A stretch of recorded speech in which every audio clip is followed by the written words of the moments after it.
We now turn to China's partnership with the Global South with a specific focus on Latin America. Let's begin with Cuba. The two nations have enjoyed political and trade relations for decades. And in the modern age, those bilateral ties on strategic topics continue to deepen. Luis Chirino reports. Cuba was the first country in the Caribbean and Latin America to establish diplomatic relations with the People's Republic of China in 1963. Cuba-China relations analyst José Luis Robaina says that over the years, the two countries have continued to strengthen bilateral relations. En este momento, de hace más de 10 años, están en su punto más alto. Presently, China and Cuba bilateral relations are at their highest level. Political understanding and trust have favored the tightening of bonds in social and economic fields between the two nations. As the Cuba-China bilateral relationship continues to grow, China has boosted its presence in Cuba's economy with projects in sectors like renewable energies, oil extraction, telecommunications, transportation, and biotechnology. Robaina says since Cuba joined China's Belt and Road Initiative in 2018, it has been a crucial step in launching projects that are mutually beneficial, particularly for Cuba.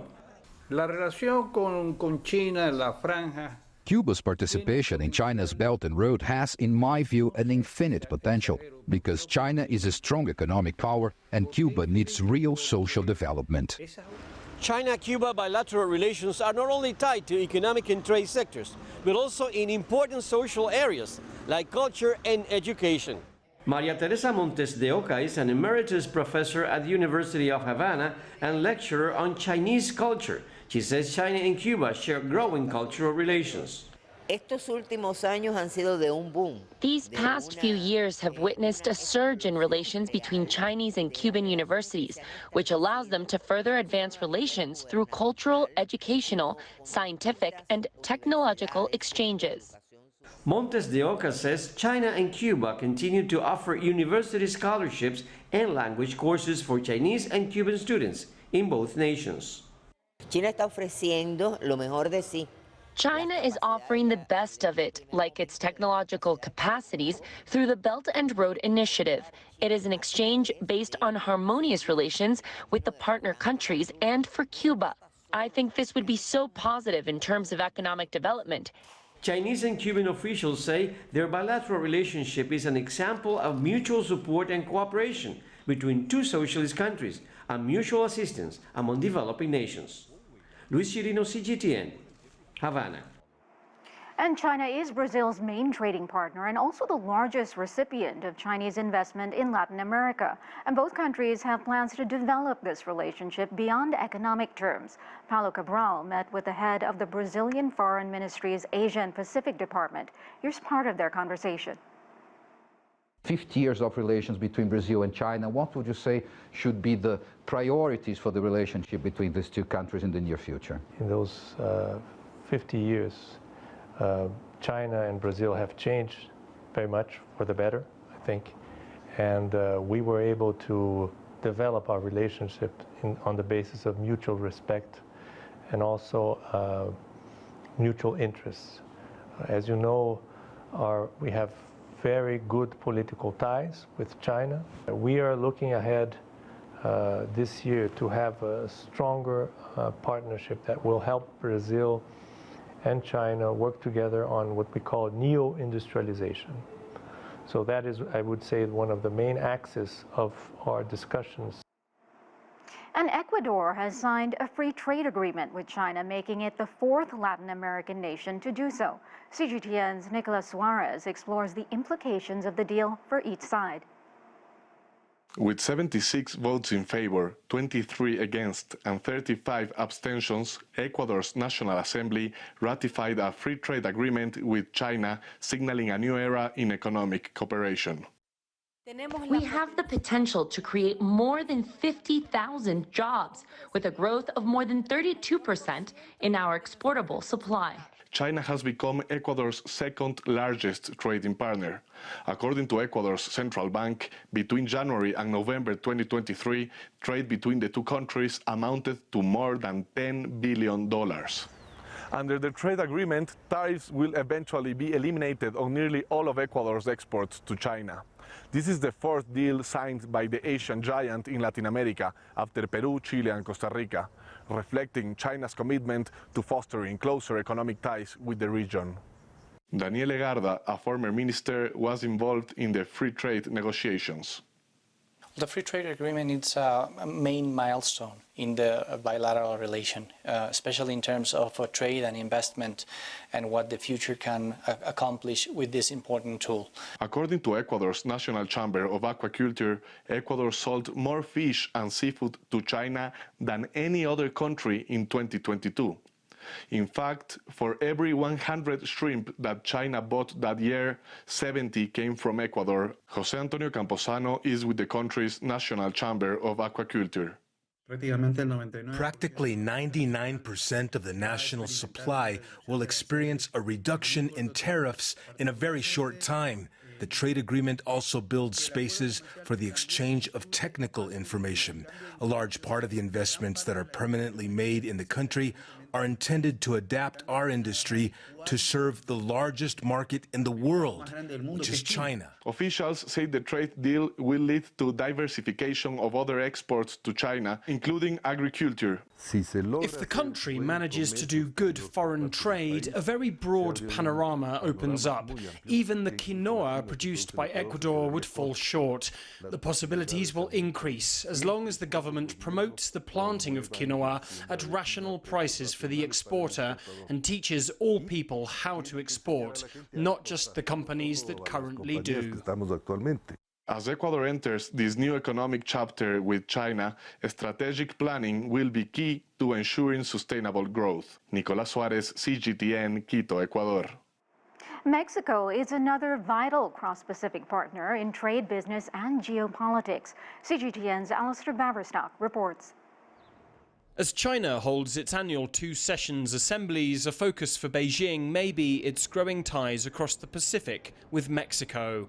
The two countries celebrated 50 years of diplomatic relations in 2022 and a decade of comprehensive strategic partnership last September, links which continue to deepen, according to Professor Enrique Dussel, director of the China-Mexico Studies Center at one of the country's leading universities. For more than 10 years, Mexico and China have had a binational commission, as well as 3 high-level committees dedicated to general matters, economics and investment. These reflected the extent to which the two countries' relationship has matured. At the government level, deepening ties with China is a major focus. Mexican federal Congressman Sergio Barrera is a leading member of the Mexico-China Friendship Committee in the country's House of Representatives. In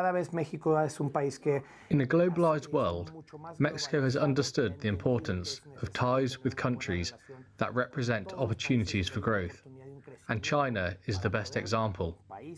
We have all seen the astonishing economic growth of China in recent years, and we know there is an opportunity to work together to expand. But as well as working with China, Barrera believes his country should learn from the example set by its cross-Pacific partner. We need to study and understand China's culture in order to see how it has achieved such success. By focusing on the people as our country's principal economic driver, we can achieve similar growth. On a global political level, Professor Dussel says Mexico has also benefited greatly by balancing its important partnerships with both the US and China. Mexico has managed to tread the very fine diplomatic line in this new triangulated relationship of maintaining dialogue with both sides, I think with a lot of success, through the strategic association and bilateral agreements. Alistair Baverstock, CGTN, Mexico City.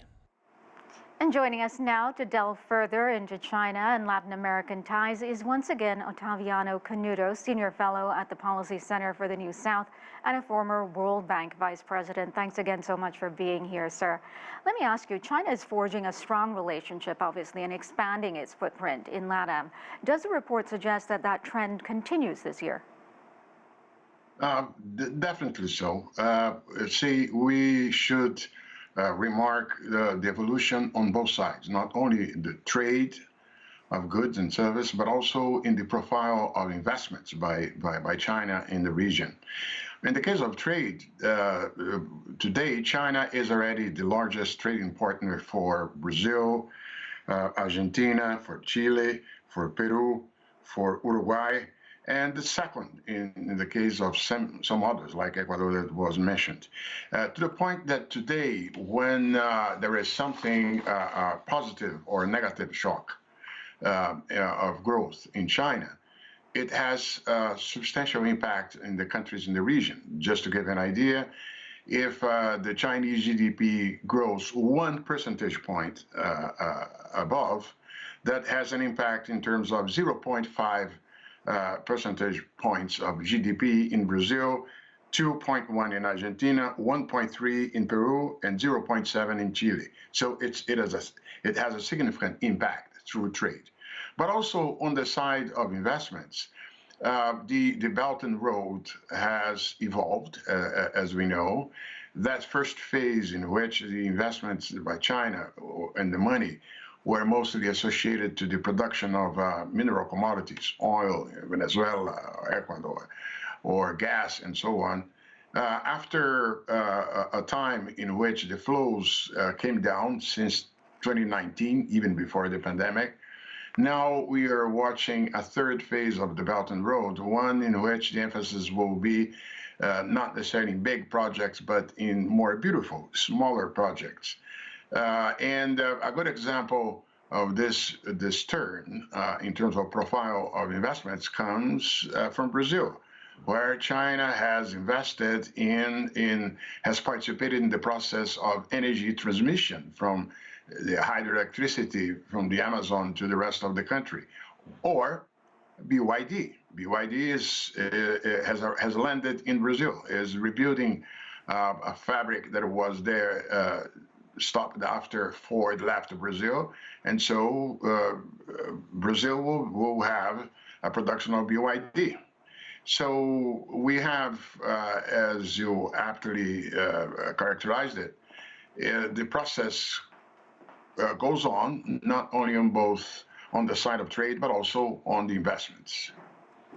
And sir, between 2000 and 2020, the World Economic Forum says trade between China and LATAM went from $12 billion to $315 billion. Just to give you some perspective, what are the key trade agreements in place right now, and how impactful are they? They just signed a trade agreement with Nicaragua, for example, and one in Ecuador has been ratified. Well, the trade opening agreements, they're always good for trade, and it's a pity that other countries in the region have not pursued with the same vigor. But definitely, if you take Mercosur, for instance, Brazil and Argentina have been traditionally more reticent to trade opening agreements, but Uruguay is waiting for the opportunity, as we all know, to sign a free trade agreement with China. I think it would be beneficial on both sides. Yeah. Trade is good. Trade is certainly good, and the future looks quite bright. So which LATAM countries could be next down the line? You know, there is talk of Honduras and possibly Uruguay striking deals as well. That's right. Uruguay, we all know.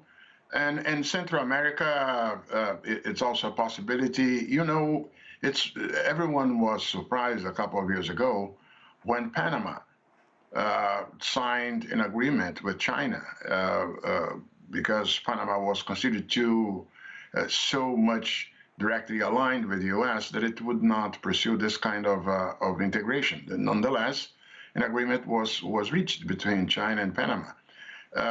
All the doors, all the roads are open in that regard. It's a matter of search for negotiation and getting an agreement.